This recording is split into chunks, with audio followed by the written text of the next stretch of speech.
Hello everyone, welcome back to our channel. आज मैं आपके साथ डिस्कस करूंगी बीएससी फर्स्ट सेमेस्टर का एक और टॉपिक जो कि है पोलराइजिंग पावर एंड पोलराइजेबिलिटी। तो ये जो टॉपिक है इसमें मैं आपको बताऊंगी कि पोलराइजिंग पावर क्या होती है एंड पोलराइजेबिलिटी क्या होती है। तो बेसिकली देखिए, इस चीज़ को ना हम एक एग्जाम्पल की हेल्प से समझते हैं कि जब देखिए अपोजिट चार्जेस होते हैं, जब भी अपोजिट चार्जेस होते हैं जैसे कि प्लस और माइनस, ये भी होते हैं अपोजिट चार्जेस। तो ये जो अपोजिट चार्जेस होते हैं, जब ये एक दूसरे को अप्रोच करते हैं, एक दूसरे के पास आने की कोशिश करते हैं, यानी देखिए अपोजिट चार्जेस हमेशा क्या करते हैं, एक दूसरे को अट्रैक्ट करते हैं, ये चीज़ सभी को पता है। तो जब भी दो अपोजिट चार्ज जो आयंस है, जैसे ये है नेगेटिव आयन, ये है पॉजिटिव आयन, है ना। पॉजिटिव आयन को हम क्या बोलते हैं, कैटाइन। जैसे मान के चलो ये है हमारे पास कैटाइन इस तरीके से, और ये है हमारे पास यहाँ पे एनाइन इस तरीके से, जिस पे माइनस चार्ज है। ठीक है, तो होता क्या है कि जो भी पॉजिटिव चार्ज होता है और जो भी नेगेटिव चार्ज होता है, जब वो एक दूसरे को अप्रोच करते हैं, एक दूसरे के पास आना चाहते हैं, तो जो पॉजिटिव चार्ज इस आयन पे है, जिसको कि हम क्या बोल रहे हैं, कैटाइन बोल रहे हैं, वो कैटाइन क्या करता है कि जो नेगेटिव आयन है उसके जो इलेक्ट्रॉन है उनको अपनी तरफ अट्रैक्ट करता है। यानी कि ये जो कैटाइन है वो जो एनाइन है उसके इलेक्ट्रॉन्स को अपनी तरफ अट्रैक्ट करता है, एंड जो न्यूक्लियस है वो क्या हो जाता है, रिपेल हो जाता है। तो यहाँ पर बेसिकली आपको समझ रहे, मैं आपको ये भी बताऊंगी कौन कौन से फैक्टर्स हैं जो इसकी पोलराइजिंग पावर को अफेक्ट करते हैं। ठीक है, क्या इन पे अफेक्ट डालते हैं। और पोलराइजेबिलिटी एक प्रोसेस है, जो कि पूरा प्रोसेस है, इसमें जो भी हो रहा है उसको पोलराइजेबिलिटी बोलते हैं। बट डोंट वरी, वीडियो के लास्ट तक सारे टॉपिक्स आपको क्लियर हो जाएंगे। सबसे पहले मैंने आपको एक छोटी सी चीज़ बताई कि दो अपोजिट चार्जेस होते हैं, एक कैटाइन होता है और एक एनाइन होता है, एक पॉजिटिव होता है एक नेगेटिव होता है। तो होता क्या है कि जब भी अपोजिट चार्जेस क्लोज आने की कोशिश करते हैं, जब एक दूसरे को अप्रोच करते हैं, तो होता क्या है कि जो कैटाइन है वो एनाइन के जो इलेक्ट्रॉन्स हैं उनको अपनी तरफ खींचने की कोशिश करता है, अपनी तरफ अट्रैक्ट करता है। क्योंकि भाई देखिए ये पॉजिटिव चार्ज है, इस पे पॉजिटिव चार्ज है, यानी कि इसके पास क्या है, इलेक्ट्रॉन की कमी है। तो इलेक्ट्रॉन की कमी है तो जाहिर सी बात है कि उसे जहाँ कहीं भी इलेक्ट्रॉन दिखेंगे वो वहाँ से इलेक्ट्रॉन को अट्रैक्ट करने की कोशिश करेगा। और ये है हमारा एनाइन। एनाइन के पास क्या है, माइनस चार्ज है, नेगेटिव चार्ज है, दैट मीन्स के इलेक्ट्रॉन्स भर भर के हैं।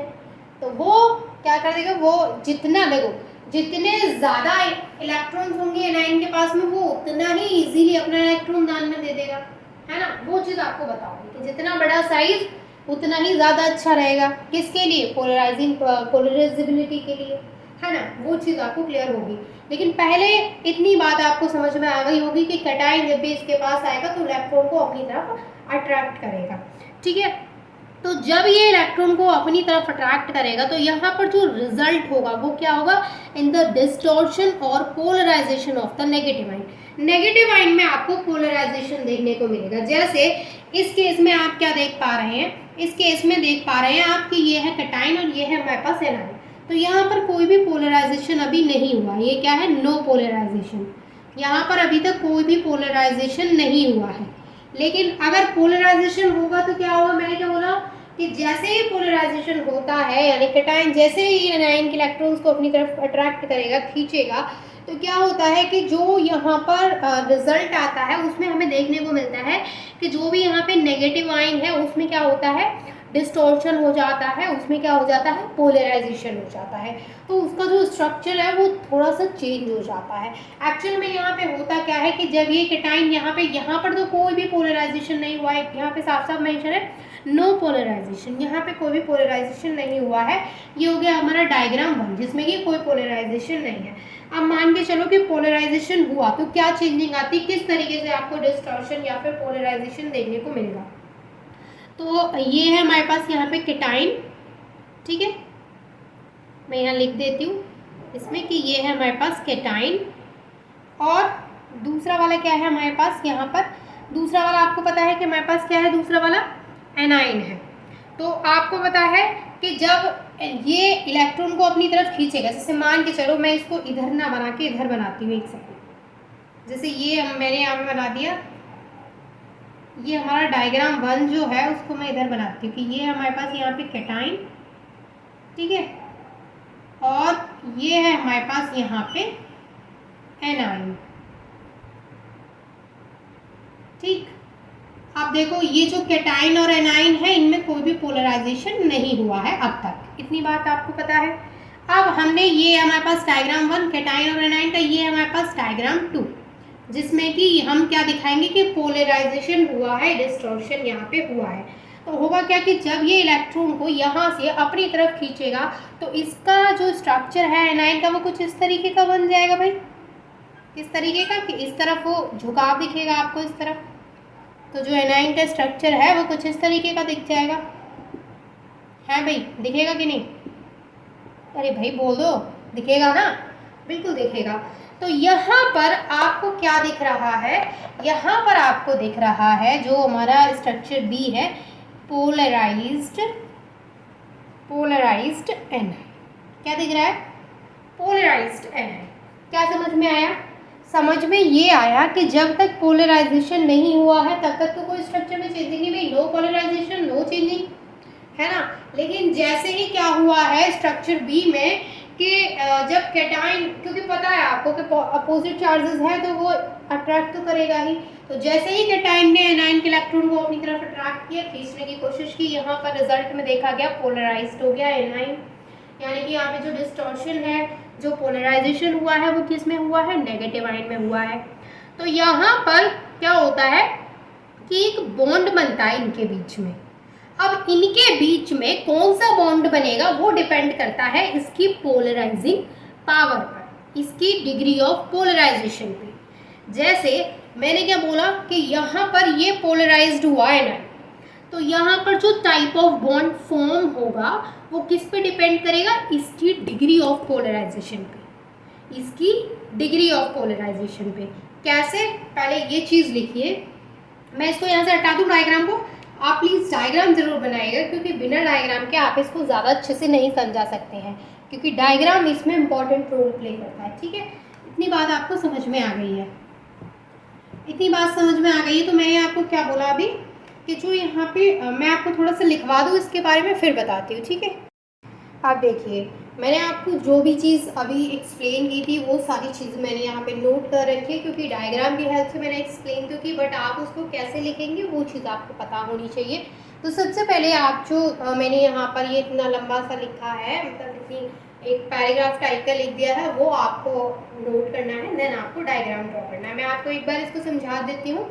When two oppositely charged ions approach each other closely, the positive ion attracts the electron from the negative ion and repels the nucleus. This result in distortion or polarization of the negative ion. भाई क्या बोला जा रहा है कि जब भी तो positive oppositely charged ions approach करते हैं, एक दूसरे के क्लोज आते हैं, तो पॉजिटिव आयन जो है वो इलेक्ट्रॉन को अट्रैक्ट करता है नेगेटिव आयन से एंड न्यूक्लियस रिपेल हो जाता है। और जो रिजल्ट होता है वो क्या आता है कि हमें देखने को मिलता है कि डिस्टॉर्शन या फिर polarization of negative ion. Negative ion में हमें क्या देखने को मिलता है? डिस्टॉर्शन या फिर पोलराइजेशन। और कैसे देखने को मिलता है वो मैंने डायग्राम बी में आपको बता दिया है। ठीक है, जो स्ट्रक्चर बी था उसमें आपको पता है कि कैसा स्ट्रक्चर आपको देखने को मिलेगा। अब देखो मैंने आपको एक चीज़ बोली थी कि जो बॉन्ड फॉर्म होगा, अब जैसे इनके बीच में कोई ना कोई बॉन्ड तो बनेगा कि नहीं बनेगा, जब इलेक्ट्रॉन को वो खींच रहा है तो उनके बीच में कोवेलेंट बॉन्ड बनेगा या फिर आयोनिक बॉन्ड बनेगा, वो डिपेंड करता है उसकी डिग्री ऑफ पोलराइजेशन पे। क्योंकि भाई देखो दोनों अपोजिटली चार्ज है, एक दूसरे के क्लोज आ रहे हैं, तो कोई ना कोई बॉन्ड बनेगा, कोई ना कोई बॉन्ड बनेगा, तो वो कौन सा बॉन्ड बनेगा? It's only depend on degree of polarization. तो the type of bond formed between them depends on the polarization, वो पोलराइजेशन पे डिपेंड करता है, एक्चुअल में डिग्री ऑफ पोलराइजेशन पे डिपेंड करता है। ठीक है, यहाँ पे लिख लीजिएगा डिग्री ऑफ पोलराइजेशन, में शॉर्ट में लिख देती हूँ degree of polarization. If the degree of polarization is small, अगर मान के चलो जो डिग्री ऑफ पोलराइजेशन मिली है आपको वो स्मॉल है, छोटी है, तो जो बॉन्ड बनेगा between two is largely ionic in nature, जो बॉन्ड बनेगा वो आयोनिक नेचर में होगा, यानी उसका जो नेचर होगा वो लार्जली आयोनिक नेचर होगा अगर डिग्री ऑफ पोलराइजेशन क्या है? स्मॉल है। लेकिन on the other hand the degree of polarization is large, अगर आप मतलब ये कहें कि अब स्मॉल है तो वहाँ पे आयोनिक बन रहा है, लेकिन मान के चलिए कि जो डिग्री ऑफ पोलराइजेशन है वो क्या है? लार्ज है, तो जो बॉन्ड बनेगा बिटवीन द टू वो कैसा होगा? वो कैसा होगा, वो होगा लार्जली कोवलेंट इन नेचर, वो लार्जली कोवलेंट नेचर का होगा। और भाई ये जो पूरा फिनोमिना है जिसमें कि क्या हो रहा है कि पॉजिटिव आयन नेगेटिव आयन के इलेक्ट्रॉन को अपनी तरफ अट्रैक्ट कर रहा है, तो वहाँ पे जो डिस्टॉर्शन आपको देखने को मिल रहा है, जो पोलराइजेशन देखने को मिल रहा है, इसी पूरे फिनोमिना को क्या बोलते हैं, पोलराइजेबिलिटी कहते हैं। और अगर सिंपल लैंग्वेज में आपको बताऊं कि पोलराइजेबिलिटी क्या है, तो किसी भी एटम की एबिलिटी होती है जिससे कि वो पोलराइज्ड हो रहा है, वही क्या है, पोलराइजेबिलिटी है।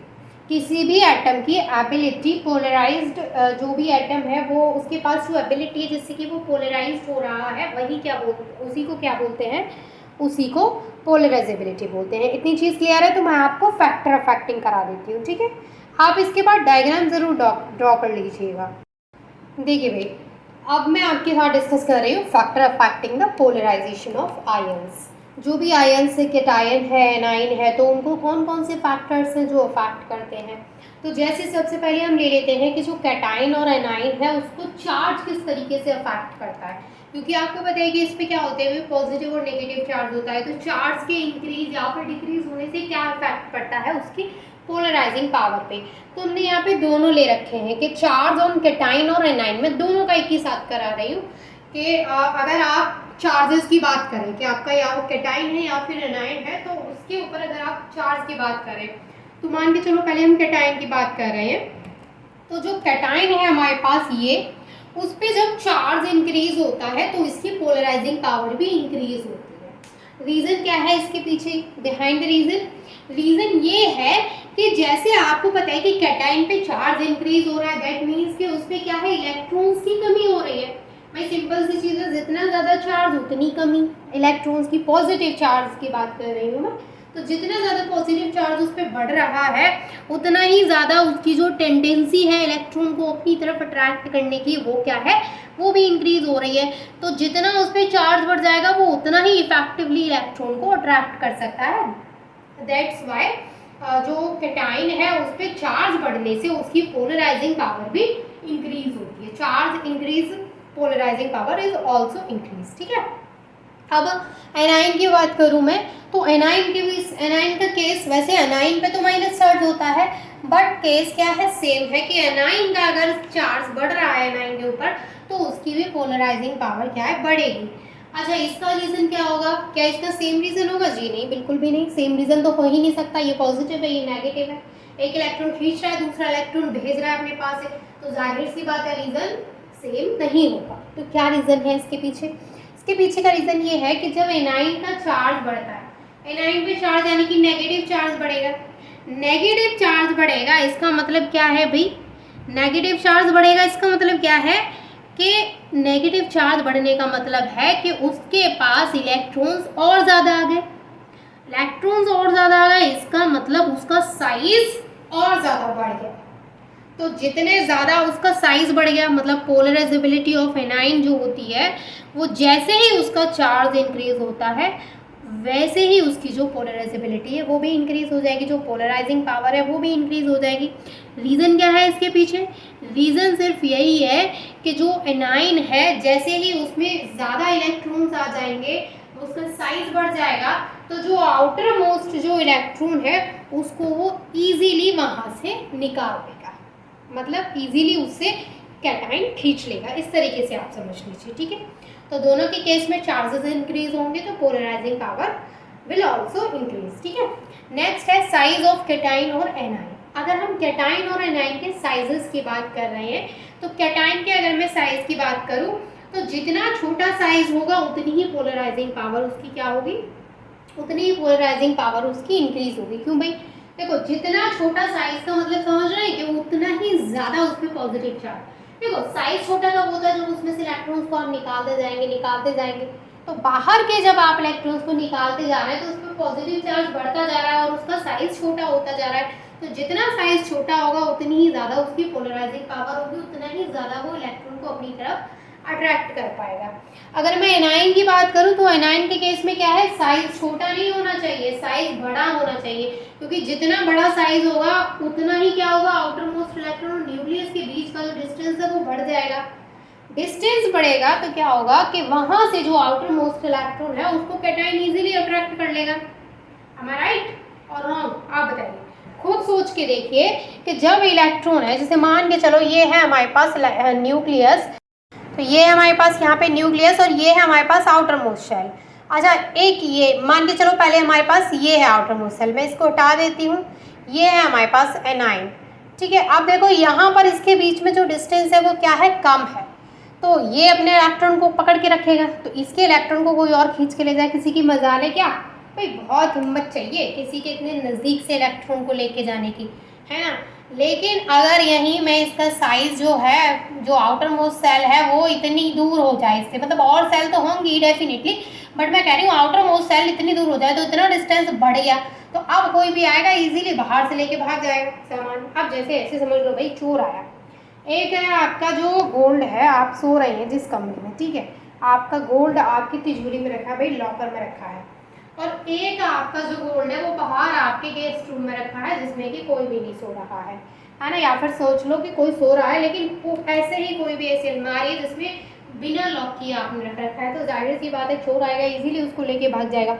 और जो लॉकर में रखा है उसके लिए उसको बहुत मेहनत करनी पड़ेगी, हो सकता है तब तक आप जल जाओ तो आपसे लड़ाई भी करनी पड़ेगी, है ना। तो वैसे ही समझ लीजिए कि यहाँ पर भी क्या है कि जितना बड़ा साइज होगा वो उतनी ही जल्दी उसके इलेक्ट्रॉन को खींच लेगा, क्योंकि न्यूक्लियस और आउटर मोस्ट शेल जो है उसके बीच का जो मतलब डिस्टेंस है वो बढ़ जाएगा। तो ये था हमारा आज का टॉपिक। आई होप कि टॉपिक आपको समझ में आ गया होगा। कहीं भी कोई डाउट है तो मैं तो ऑलवेज आपकी हेल्प के लिए रेडी हूँ, आप लोग मुझसे पूछ सकते हैं। एंड वीडियो अच्छी लगी हो तो प्लीज़ वीडियो को लाइक ज़रूर करना। And thank you so much for watching this video.